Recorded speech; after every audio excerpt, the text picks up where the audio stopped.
Hello and welcome to Igniting Hope with MTN, a podcast where we connect, inspire, and empower. I'm so excited that today we're actually having a conversation with one of our stakeholders and partners for this year's 21 Days of Yellow Care, as we are connecting communities through digital platforms. They have a community that I think is one of the most powerful and prominent communities in the country because their job is to produce the food that we eat. We are in partnership with NamBoard, and I'm so happy that they are here joining us today. So I'm going to allow my guest to introduce himself. Thank you so much, Tando. My name is Sidney Ladler. I work for NamBoard as the Chief Operations Officer. And what do I do at NamBoard? Mainly, it's leading the team that is working with the farmers to produce horticultural commodities. When I'm talking about horticultural commodities, mainly in Swaziland, we're talking about veggies and fruits. So on day-to-day basis, we work with the farmers in terms of producing fruits and vegetables in the country. That's so interesting. You just said mainly in Eswatini, we're speaking about vegetables when we speak about horticulture. Generally, is there anything beyond? Because I think I've always known horticulture to be vegetables. Oh, yes. Horticulture is broader than that. Really? Because it gets into ornamentals, the flowers. Oh. Yes. Edible flowers. Both, or just flowers in general? Both edible and those for decorations. I have learned something new today. Thank you very much for sharing that information. But you know, what is most exciting is as you and I are having this conversation, there's actually an ongoing e-commerce training for farmers in our partnership with 21 Days of Yellow Care. And I know that one of the things that we are speaking about is the Eswatini Horticulture Information System, AHIS, which is an app that you guys are driving. And I think, you know, it's one of the most beautiful inventions or one of the most beautiful innovations that you guys have implemented. So can you talk to us? Can you talk to us a bit about the AHIS app? Okay, Eswatini Horticulture Information, AHIS, it's one of our babies, which is a product that is mainly a tool that we have developed to try and get information. We know that information in every business is power. So we need to have information from the farmer side. We need to have information available for the market side. Information comes in many packages. With AHIS, we are disseminating different kinds of information. Firstly, farmers need information to be able to go out to the field, so we are disseminating that information. Farmers can log into AHIS and get relevant information, be it information about what they can grow, how to grow it, what are the trends and everything. Farmers can get that. And then also, those who are interested in buying the produce can also get in there and find out who is there. So it is an open platform where everyone can contribute once you have registered in the platform. Farmers are the people that we are mainly targeting. We want farmers to register whatever they are growing in their farms so that we have that information. That information is useful for us as NamBoard, who are also playing a regulatory role in the space, so that whenever we see that there is so much production in the country, we can then restrict imports. But if the production is below the demand, then we allow traders to import products into the country. It is also valuable information also for those who are in the value chain, the traders and the wholesalers. They can go there and find out information on what is available in the country, and then they can approach the farmer to get that information. I think on the side of the farmer, what I've said, farmers have to register themselves, upload whatever they are growing. But it's not just uploading. They can also get information from the system in return. The qualities, what qualities are required by the market, how to grow that commodity. It goes to the extent of even giving weather data, so that when you are out there in the field, you can make your informed decisions based on the information that is just in your pocket. Wow. Yeah. That's really brilliant work. So basically what I'm hearing from what you're saying is what the app does is it brings everybody in the value chain of horticulture in one room, and it says what produce do you have ready. If you have it ready and I require it, then I can then connect with you and get that product. Or even for the farmer to know what to plant and when, they get the information from the app. Yes. But let's start at the beginning. How do I get access to the app? Where do I get it from? And also you spoke about registration. Can you just talk to us through that process? Okay, it's a very user-friendly platform.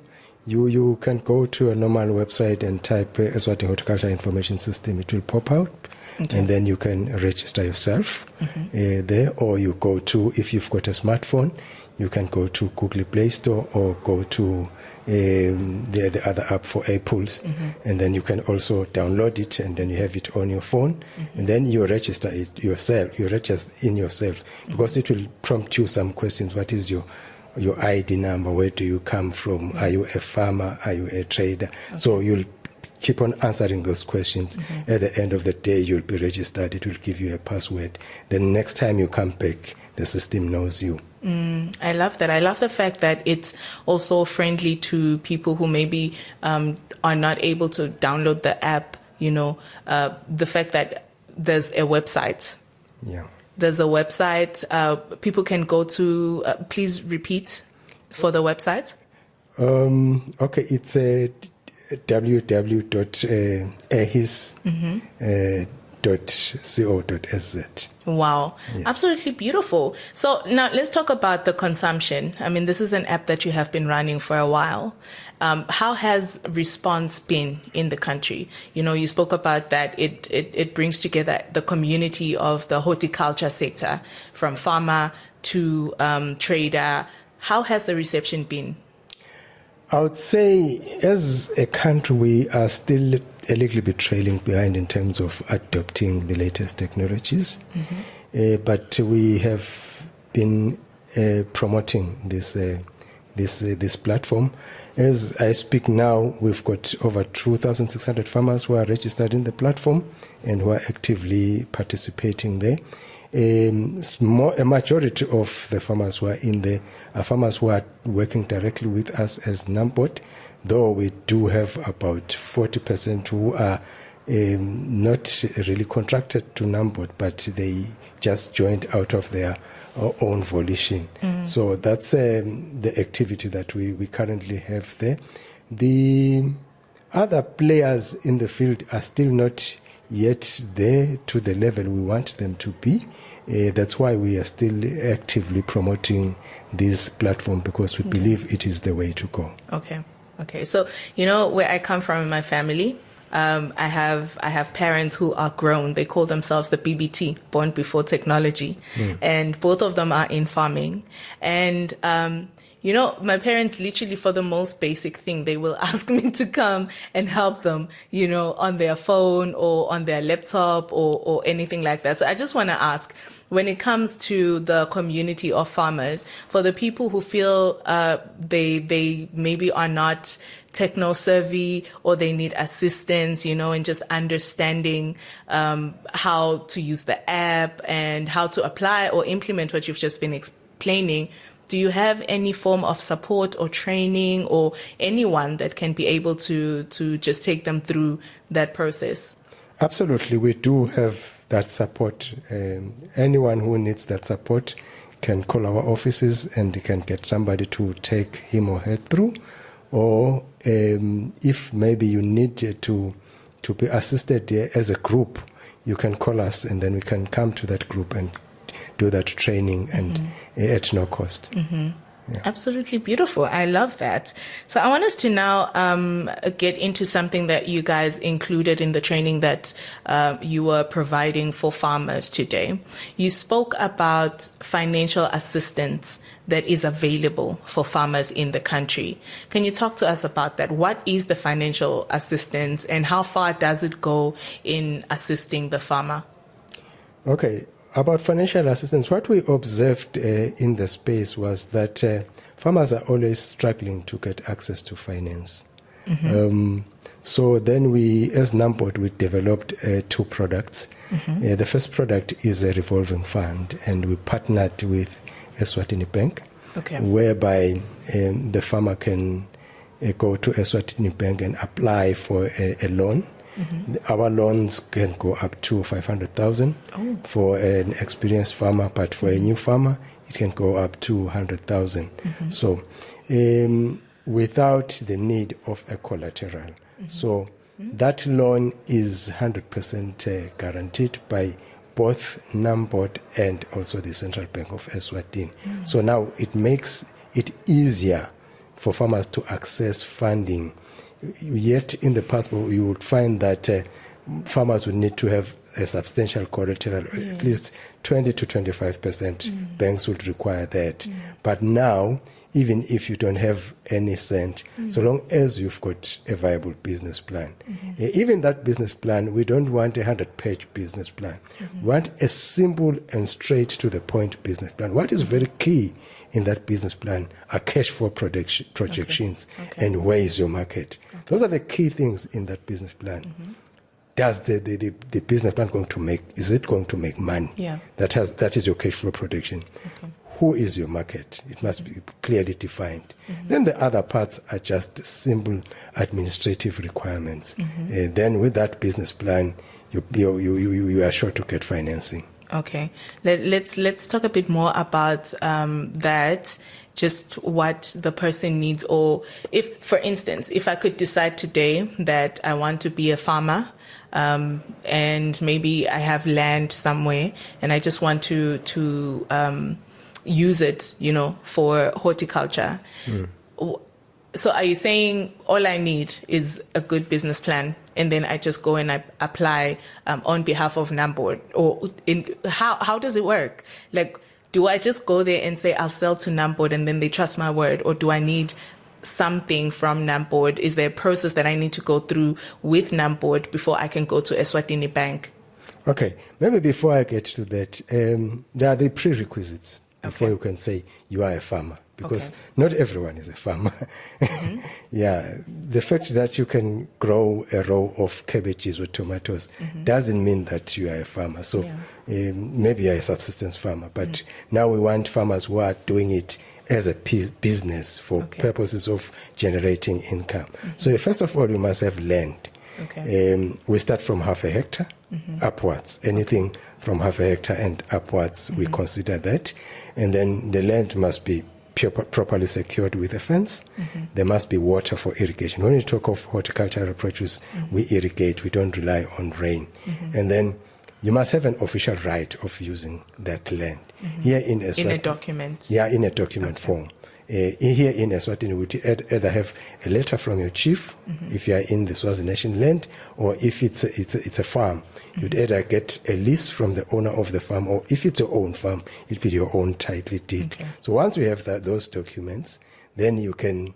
Those are the basic documents you need to apply for the funding. Once you have those documents, you can approach any of our extension officers. We do have extension officers throughout the country. There are 2 per region.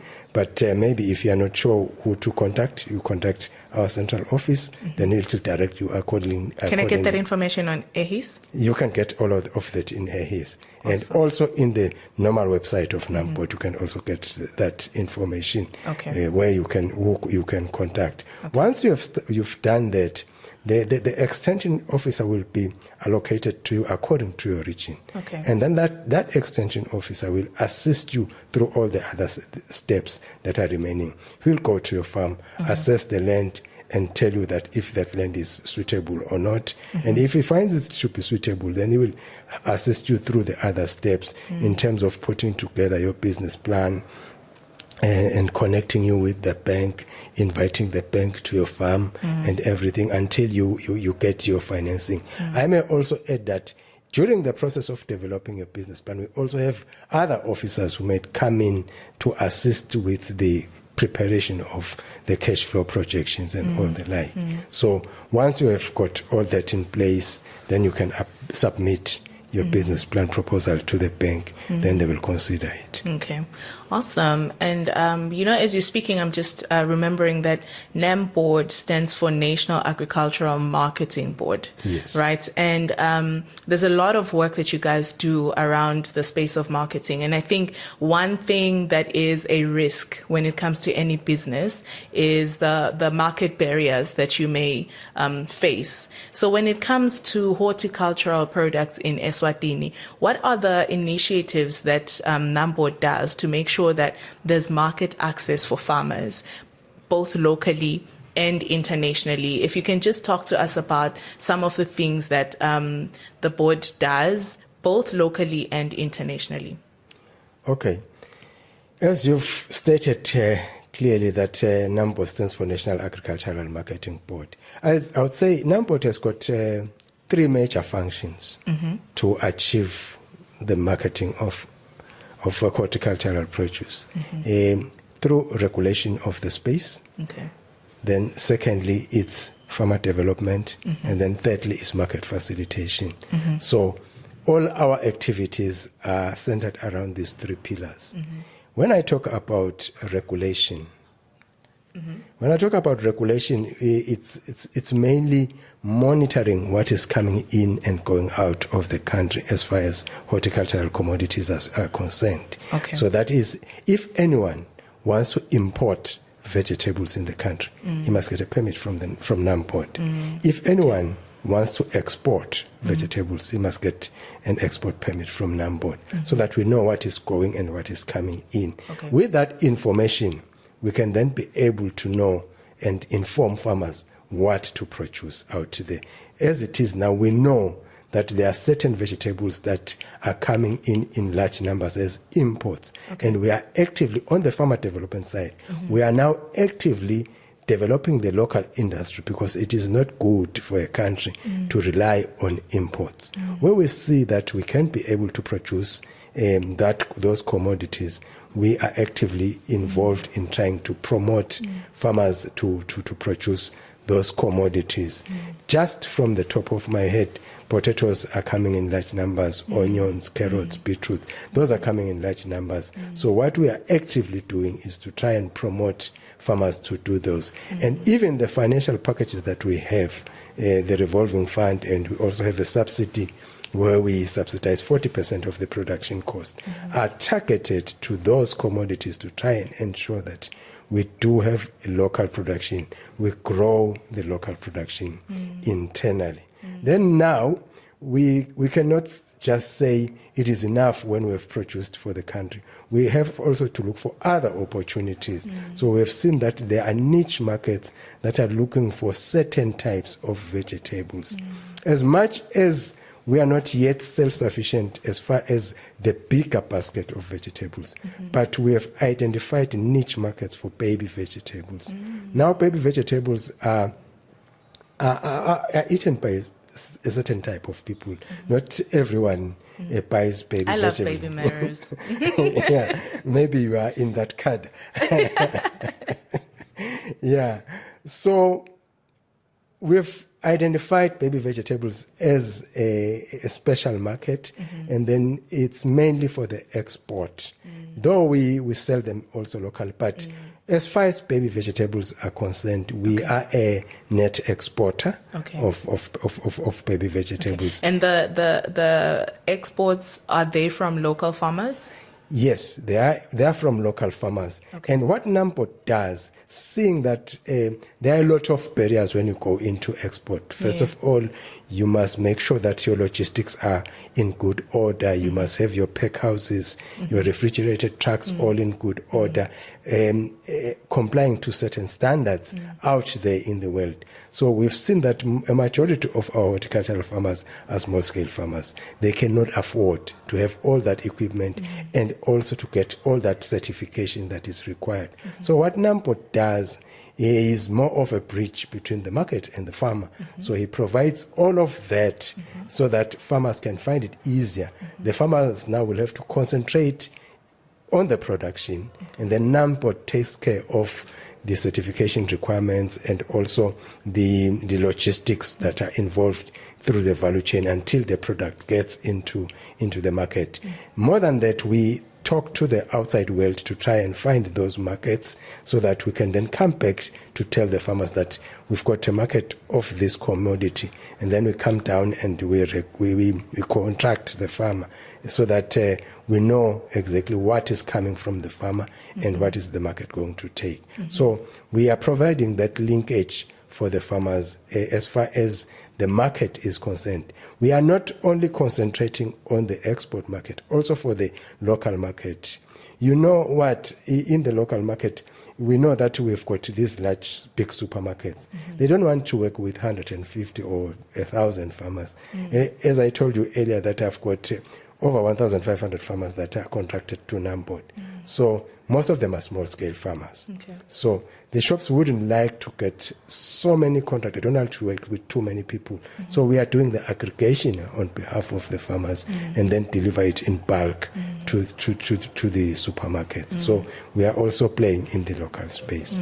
I love that. And earlier you mentioned that you've been noticing a certain influx in certain produce being imported into the country, and you were flagging that to the farmers. But how has the reception been from the farmers in terms of now implementing to say, okay, I will plant this produce, I will plant that produce? Particularly my fascination comes from that something caused for the gap to happen in the first place. Could it be a soil thing? Could it be an interest thing? Could it be it's difficult to produce that particular horticulture produce?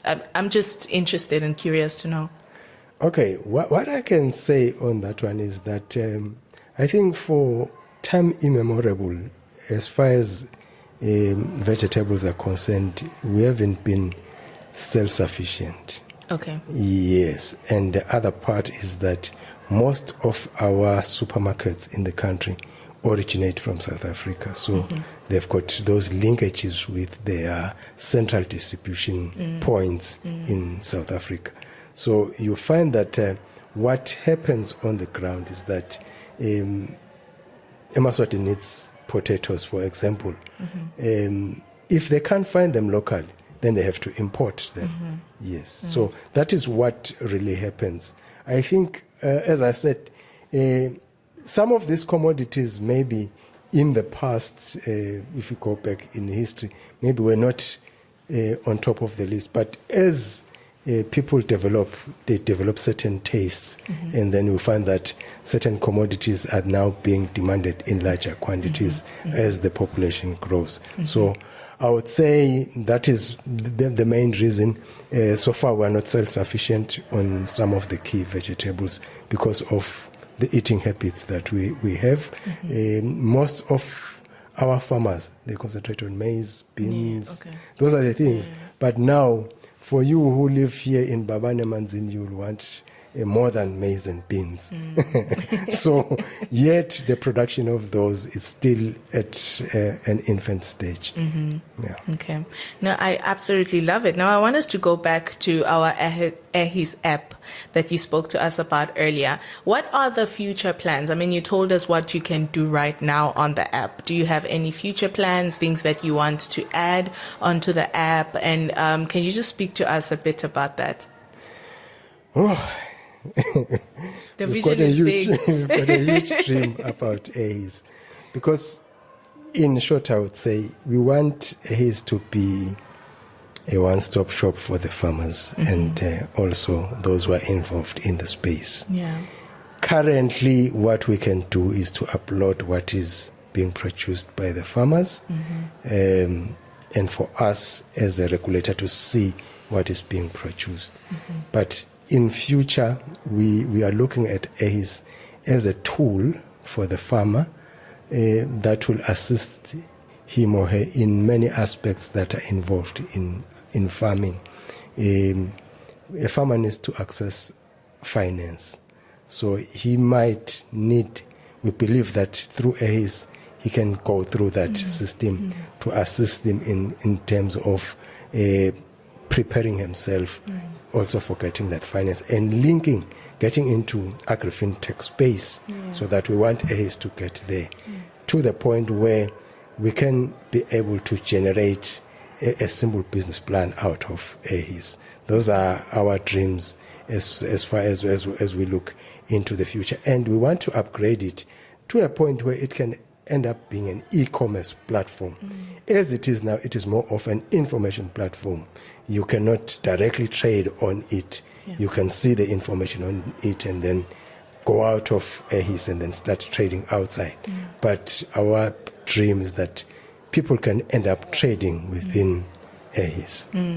I absolutely love that, and I definitely believe that it will become, but it will become a reality soon. Looking at the work that you have been doing so far, amazing work, and of course we continue to encourage Maswati farmers to download it and also just use this platform. It's an amazing e-marketplace, as you've rightfully explained. So we continue to encourage that, and as we prepare to just end our session, I want us to just, highlight some of, because I know that you work with mobile money a lot, especially in the farmer payments for the farmers that sell to NamBoard. How has that experience been? Because I think mobile money is one of the most powerful digital platforms or solutions when it comes to money transactions and moving money these days. How has your experience been as NamBoard in that sector? I would say working with mobile money, it has been fantastic for us.